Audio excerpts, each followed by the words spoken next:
You ever walk past a jar of roasted red peppers in the supermarket and think, just peppers? Wrong. Those glossy, fire-kissed strips didn't come from some quiet little farm. They were forged in a screaming cathedral of steel where machines taller than houses slam, hiss, and roar 24 hours a day, racing against rot, racing against time, racing against the moment those peppers turn from treasure to trash. Tonight I'm ripping the doors off one of those places. No safety briefing. No slow intro.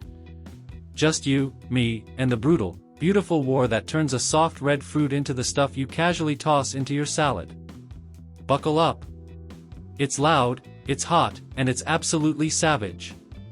We start in darkness. A 40-ton truck growls up to the loading dock at 3 a.m. Hydraulic gates scream open. A tidal wave of crimson pours out, thousands of pounds of freshly harvested red bell peppers cascading like molten rubies into a stainless steel hoppers that shake the concrete floor under your feet. The air instantly smells like summer exploded, sweet, green, almost violent. These peppers are still alive. Still breathing. Still burning through their own sugars at a terrifying speed. They have maybe 48 hours before they start to collapse, bruise, soften, and die. The factory has to murder that clock. First stop, the pre-wash abyss. Picture a tunnel the length of a city block. Peppers get dumped in by the ton. Immediately, 20,000 liters of chilled water per minute slams into them from every direction, high-pressure jets that hit like fire hoses. Dirt, leaves, field heat, and the last traces of the outside world are blasted away in seconds. The water is 4 degrees Celsius. Ice cold.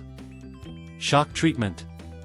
It slams the pepper's metabolism into slow motion, buying precious hours. But the factory doesn't wait.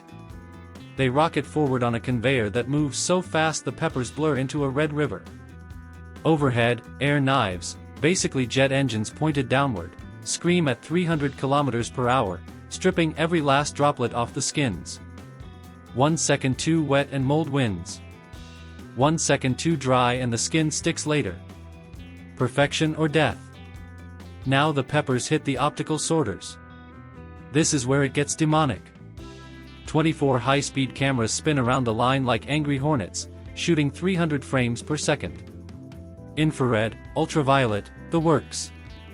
They see bruises your human eye would miss from 2 inches away. They measure curvature, gloss, color saturation down to the single percentage point. A pepper that's 98% red instead of 100%? Rejected. A micro tear in the skin? Gone. A hidden soft spot? An air cannon fires, PFFT, and that pepper is blasted sideways into the reject chute before it even knows what hit it.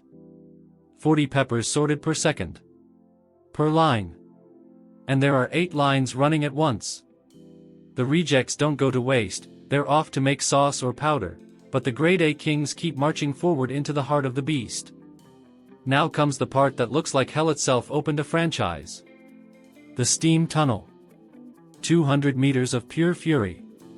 Peppers ride a mesh belt straight into a roaring white cloud at 98 degrees Celsius.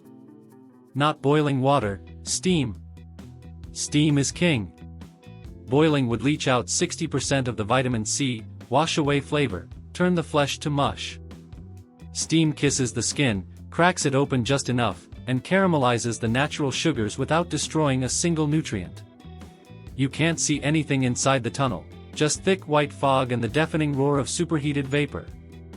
Then, like dragons emerging from mist, the peppers roll out the other end, glossy, swollen, glowing like they've been sunbathing on the surface of Mars. Their skins are now loose, blistered, ready to surrender. Next station, the peelers. This is mechanical violence at its most elegant. Massive stainless steel rollers spinning at demonic speeds pinch and rub the peppers against each other. Skins fly off in wet red ribbons, sucked away by vacuum hoses the diameter of your thigh. Some factories use high-pressure water knives that slice the skin off in one clean sheet, looks like the pepper just shed its own jacket. Either way, in 6 seconds flat, every pepper is naked, smooth, and gleaming. But we're not done hurting them yet. Now they hit the flame. gas burners the length of a bus erupt in blue fire directly onto the rolling peppers. Not to cook them, to char them alive. The flames lick and bite, blackening patches of flesh in a controlled burn that adds that smoky, addictive taste you can't replicate any other way. The smell is insane. Burnt sugar, summer barbecue, pure sex. Robots flip each pepper so every side gets kissed by fire equally. 1 degree too hot and the flesh burns.